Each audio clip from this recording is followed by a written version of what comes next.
Step 3. Locate the control components and set up the visualization.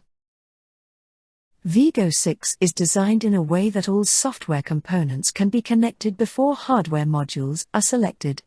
The selection of the hardware modules are based on the required input and output.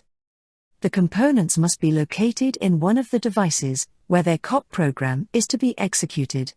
That includes I/O components and all other components.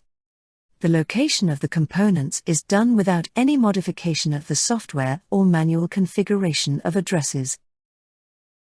It is all done by the VIGO6 editor. We will now show how it's done. Click on the PD850 device. Double-click on the components in the not located elements in the properties area to the right, and they will move to the located elements. The VIGO6 editor selects automatically the first free I/O channel of the correct type. The device PD850 contain both digital inputs and digital input/outputs, so in case a digital input is needed, the digital input will preferred from the I/O channels that can be both, to spare these.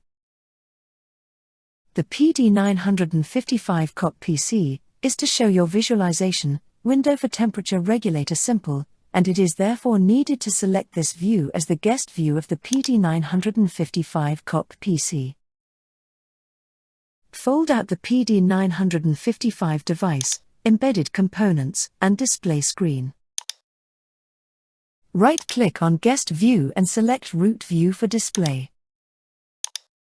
Fold out your assembly temperature regulator simple assembly, select your temperature regulator simple control component and find your view under Visualization and Draft Types, and double-click to select.